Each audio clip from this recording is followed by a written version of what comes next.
alternatives to TRT instead of going on TRT. What should we call this? First and foremost, I am not anti-hormone replacement. That would be a silly position to take. Especially when we have good research out there at this point in time showing that, if you put people on growth hormone and DHEA with metformin, they actually age backwards. Weird. And, they regrow their thymus gland. This is a fascinating thing. I find that to be more interesting than TRT, personally. Mind you, growth hormone is absurdly expensive. It's like $350 a milligram for the real stuff. So that's out of reach for most people in terms of anti-aging. But I do find, I think his name is Greg Fahey, and it's really interesting. When you put older people on growth hormone, it actually makes them age faster. Uh-oh. But if you put people on growth hormone with DHEA and metformin, it makes them age backwards.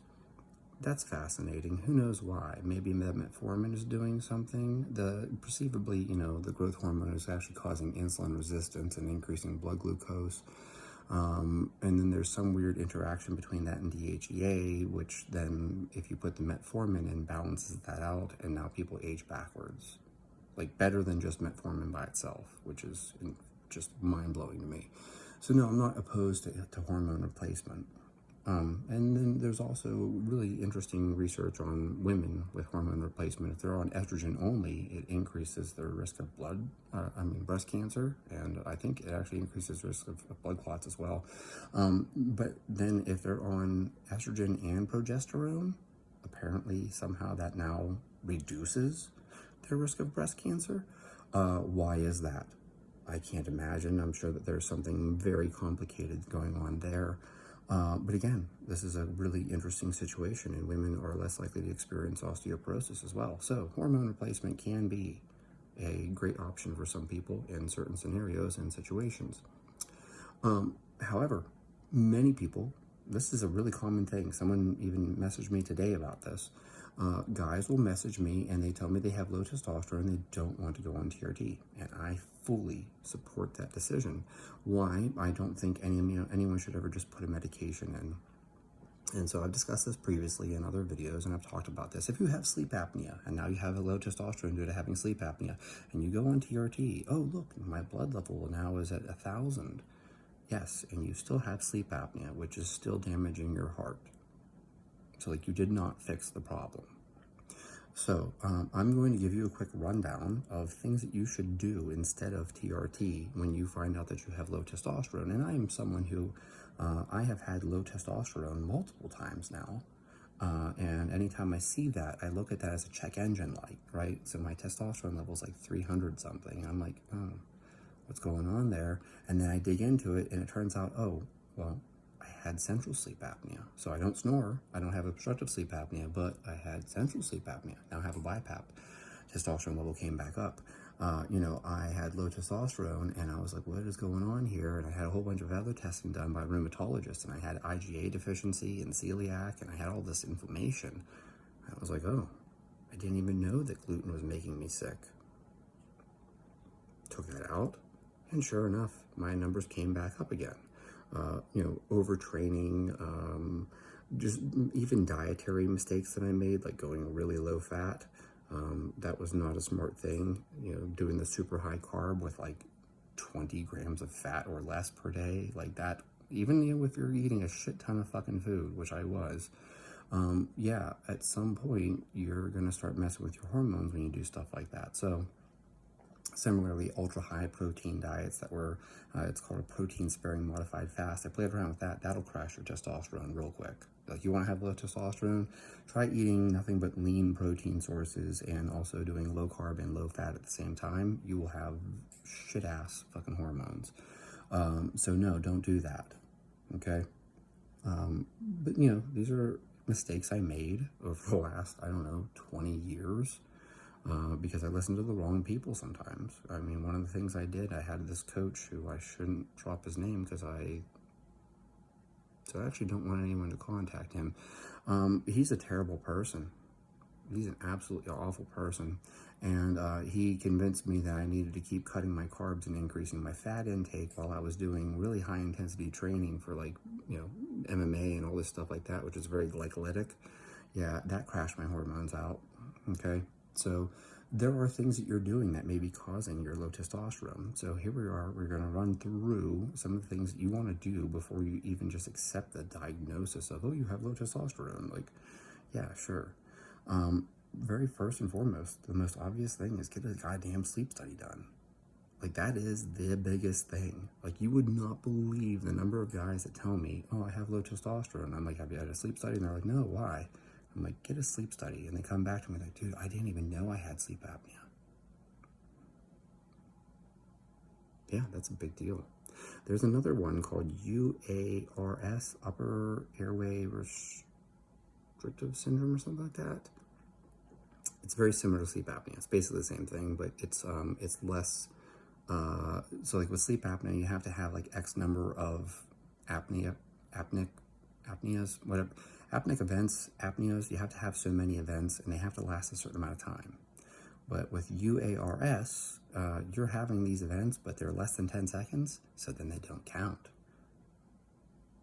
So if it's a 9-second event, somehow magically this doesn't count. This is like when you tell people, oh, well, your blood glucose is 124, so you don't have diabetes. But if it was 125, you have diabetes.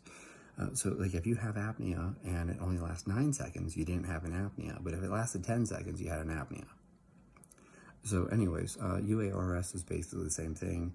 But I just find it interesting that there are people that overlook this. And so, you actually need to get a sleep study done and take a careful look at, like, are you having a shit ton of 9-second apneas? Maybe you need a CPAP, okay? That's the easiest one. That's the easiest one of all.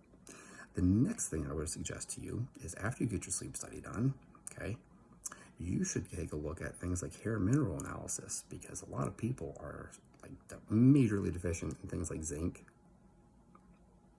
Zinc is a big deal. If you have a zinc deficiency, you are going to have shit-ass hormones. There's a whole bunch of stuff in there, from calcium and magnesium to zinc to boron to you name it. Minerals matter, okay? So if you have a deficiency in vitamins and minerals, that can play a big role. Vitamin D deficiency, yeah, might want to get that checked. Like a massive percentage of our population is deficient in vitamin D. So, vitamin D.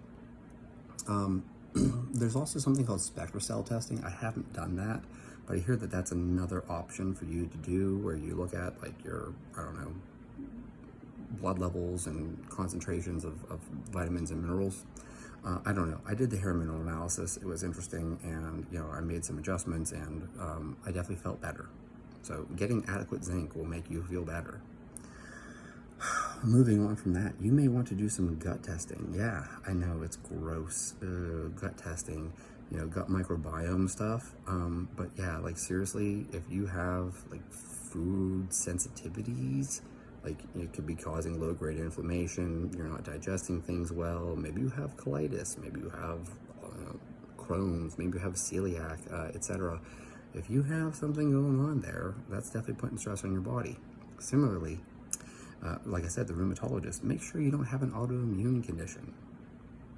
This is going to tie into something else here real quick, but if you have a positive ANA titer and you have autoimmune reactions to something, this is stress on your body.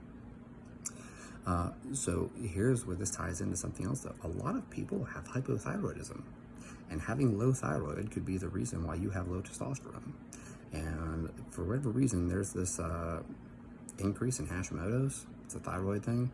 Don't know why that's going on, but a lot of people have Hashimoto's. People address the Hashimoto's, their testosterone level comes back up. Okay.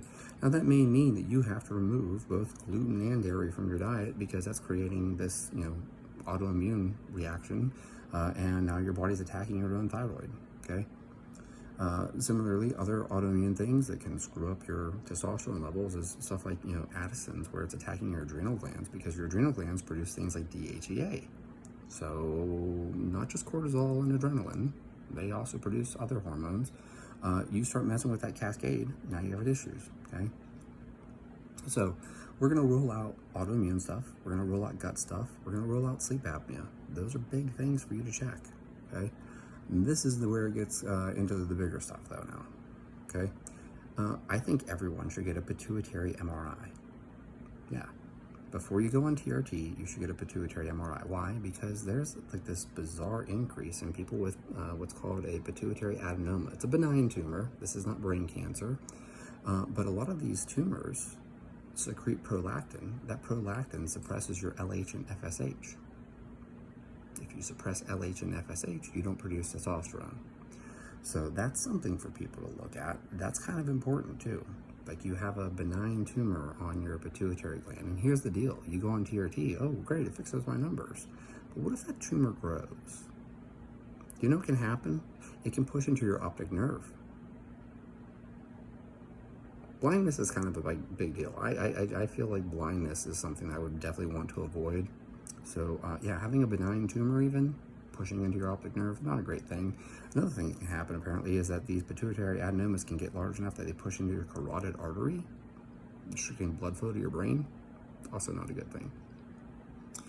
Past that, you might want to get a testicular ultrasound. Yeah, you could have a varicocele, you could have a hydrocele, you could have, there's these calcifications, they call microlithiasis. I have no idea how that's actually pronounced. I've always seen it in writing. So if I mispronounce something, tough shit. You can have these calcifications in your testicles. That's kind of important because apparently some of these can be precancerous. So like, what if you have low testosterone and you just put testosterone in? Oh great, my numbers look good. Yeah, but you've had testicular cancer this whole time. You may want to check that. Same thing for the varicocele. You know, it's causing your testicle to overheat, which is the reason why you now have low testosterone, and it's restricting blood flow to your testicle. Not a real great thing, is it? No, it certainly is not. You should probably get your prostate checked as well. I'm pretty sure you can get both MRI and ultrasound of a prostate, apparently, just from talking to urologists. And yeah, you should definitely make sure you don't have prostate cancer or something. That's kind of a big deal. So like, make sure that like, and even if you do want to go on TRT, you should be doing these things anyways to make sure that you don't fucking have cancer. Like, you do want to go on TRT, that's fine. Just make sure you don't have testicular cancer or a brain tumor first. Then from there, you can go into some of these things like dynamic testing. So you might want to get a glucose tolerance test done. Yeah, I know your fasting blood glucose is fine. Yeah, but your HbA1c is a little bit elevated. So like, maybe you actually have a mild case of insulin resistance or type 2 diabetes. That's a big deal. Type 2 diabetes will lower your testosterone level, and of course that's not good for you in the long term. Then you might want to look at something called a glucagon stimulation test. This is actually probably way more important than people think it is, because if you have a glucagon stimulation test done and they check your pituitary function, they may find that you actually have a growth hormone deficiency. And if you have a growth hormone deficiency, your insurance will cover growth hormone therapy. Yeah. So, you know, if you get a glucagon stimulation test done, now you're not just going to be replacing testosterone. Oh, shit. Turns out you also need to be replacing, you know, growth hormone. And apparently, based on that test, you can also tell if someone has adrenal insufficiency, secondary adrenal insufficiency, in which case you may need a small dose of cortisone so that you have a normal cortisol level. And cortisone is amazing. Yeah, so I actually have adrenal issues, probably due to the fact that my kidneys were damaged. And so I don't produce enough cortisol. And so it's a very low dose of hydrocortisone, like 5 to 10 milligrams a day, and my joint pain went away. Yeah, because you actually do need cortisol. Everyone thinks cortisol is the boogeyman, but here's the deal. If you don't have enough cortisol, then you have all this excess inflammation. So there's a balance here. A lot of cortisol bad, not enough cortisol also bad. So then you might want to get something called a cosyntropin stimulation test done. And this is where they give you an injection of a synthetic form of ACTH, and it stimulates your adrenal glands, and then they just measure your blood to see whether or not, hey, did you produce any cortisol? And did you produce normal amounts of cortisol? These are things that people should be doing, okay? And that is like the short list there. So basically, we're going to rule out sleep apnea, we're going to rule out gut issues, we're going to rule out autoimmune conditions, we're going to rule out all the big scary stuff, like even a benign tumor can be a scary thing because the mass effect can create problems. We're going to rule out cancers, we're going to rule out, any type of other deficiencies, pituitary issues, we're going to rule out adrenal issues, prostate issues, etc. And of course, thyroid, right? Thyroid's a big one. You should probably get an ultrasound of your thyroid. Make sure you don't have nodules. Make sure you don't have Hashimoto's. Make sure you don't have hypothyroidism. Because if you put testosterone in and you still have Hashimoto's, eventually those antibodies are going to destroy your thyroid gland. That's not a real great thing to have. So, a lot of times people are putting testosterone in because it makes the blood work look nice. Look, now your blood work looks good. Yeah, but you still have this underlying condition. And if you don't fix the underlying condition, you still have the underlying condition. And like sleep apnea, for instance, like that's an easy one. Like you just get a fucking CPAP or a BiPAP. I have a BiPAP. It's fantastic. Like I recommend it to everyone. I'm like, dude, you need to get a BiPAP. People tell me they got a CPAP and they hate it. Oh, I hate my CPAP. I'm like, have you tried a BiPAP? The BiPAP is awesome because it actually like pushes and then like, I don't know, the pressure decreases when you exhale. So it's not like constantly like blowing in your face. I could not stand a CPAP. BiPAP, super comfortable. Apparently you can even upgrade to something called an ASV. It's like an auto sero ventilator or something like that. It's even better than a BiPAP. I haven't gone there yet, but hopefully someday I will have the money to buy one of those. BiPAP was covered by my insurance, hence why I have a BiPAP, okay? Anyways, that's a basic rundown. So like, do you have to go on TRT? No, you don't have to go on TRT. There's lots of options out there. And then on top of this, just pointing this out, apparently, I don't know enough about this, but some people do something called HCG monotherapy. So HCG mimics LH, luteinizing hormone, and that actually stimulates the testicles to produce testosterone. So now instead of replacing testosterone, you're giving your body a signal to produce its own testosterone. That's something worth considering. Another one that is documented, very well documented, is clomiphene citrate, and now apparently there's a new compound called N-clomiphene. I think that is not approved by the FDA yet, though. They're putting it through clinical trials, and it doesn't have enough evidence to support it. I feel like it does. Reading the studies, it works just as well as clomiphene, but I guess it's one of those situations where like this is a redundant medication. Like we already have clomiphene, why would we approve N-clomiphene? That's really the hang up there. But for whatever reason, that is I don't know, not FDA approved yet. However, it does seem that some clinics are prescribing that.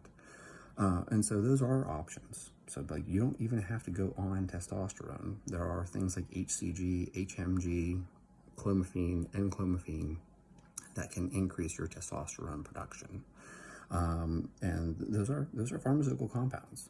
And the other thing to point out to you is if you have elevated prolactin, you may need something like bromocriptine or cabergoline to lower your prolactin levels. Having excess prolactin is going to suppress the LH and FSH. And also, by the way, you should get checked to make sure your estrogen level isn't too high. If you have a lot of body fat, like no offense guys, I've been there, I was 236 pounds at one point. If you have a lot of body fat, your estrogen level goes up. Estrogen will interfere with that feedback loop. Your hypothalamus picks up on the estrogen and says, oh, we have enough estrogen, therefore we don't need to produce more testosterone. So losing fat can actually lower your estrogen. And then alternatively, there are drugs out there like Arimidex, Letrozole, and I think the other one's called exemestane, but I don't know if I pronounced that correctly. But yeah, there are aromatase inhibitors. So those are things out there that exist.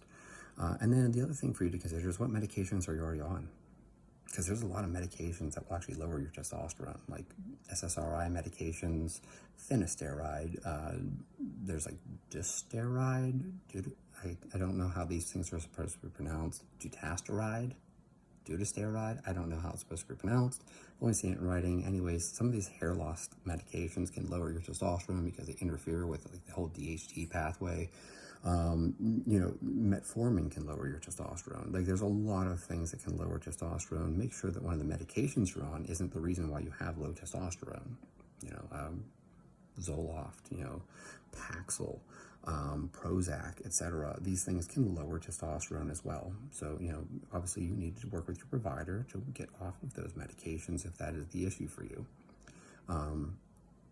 And that's pretty much my rundown here. So, people contact me on a regular basis saying that they have low testosterone, but they don't want to go on TRT.